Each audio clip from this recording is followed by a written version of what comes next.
இன்னும் 3 மாதம் இருக்கு தேர்தலுக்கு. 3 மாதத்தில் பல்வேறு மாற்றங்கள் வரும்.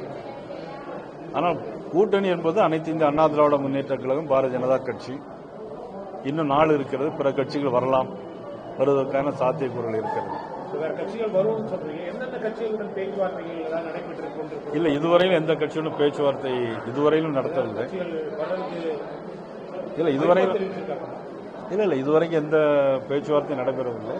இன்னும் நாள் இருக்குல்ல, அதனால இப்போ சூழ்நிலைகள் மாறும். தமிழ்நாட்டில் பேசின தமிழ்நாட்டில் 4 முனை போட்டி நிலவுவதற்கு வாய்ப்புகள் இருக்கு அப்படின்ற மாதிரி ஒரு கருத்தை சொல்லியிருக்காரு. ஏற்கனவே அதிமுக பாஜக தலைமையிலான தேசிய ஜனநாயக கூட்டணி, திமுக கூட்டணின்னு 2 கூட்டணி ஏற்கனவே உறுதி செய்யப்பட்ட கூட்டணி. இது இல்லாம இன்னொரு கூட்டணி அமையாத ஒரு பட்சத்தில் 4 முனை போட்டி இருக்கும் அப்படின்னு ஒரு கருத்தை சொல்லியிருக்காரு. அதாவது தமிழகத்தை பொறுத்த மட்டிலும் இப்பொழுதெல்லாம் இதுக்கு முன்னால இருமுனை போட்டிகள் வந்திருக்கிறது. அப்புறம் பல்வேறு சுயேட்சைகள் போட்டிட்டு இருக்கிறாங்க.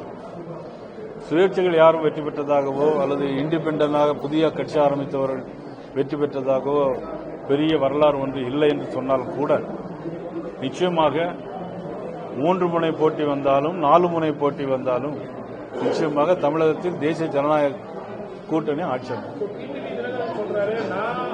இருக்கிற அந்த கூட்டணி தான் ஆட்சி அமைக்கும் தமிழ்நாட்டில் அப்படின்னு சொல்றாரு. பாஜக தலைமையிலான அந்த தேசிய ஜனநாயக கூட்டணியில டிடிவி தினகரன் வருவதற்கு வாய்ப்புகள் இருக்கா? இல்ல, அது பற்றி இப்பொழுது ஒன்று கருத்து சொல்ல முடியாது. ஆனால் நிச்சயமாக நாங்கள் இருக்கக்கூடிய கூட்டணி தேசிய ஜனநாயக கூட்டணி நிச்சயமாக ஆட்சி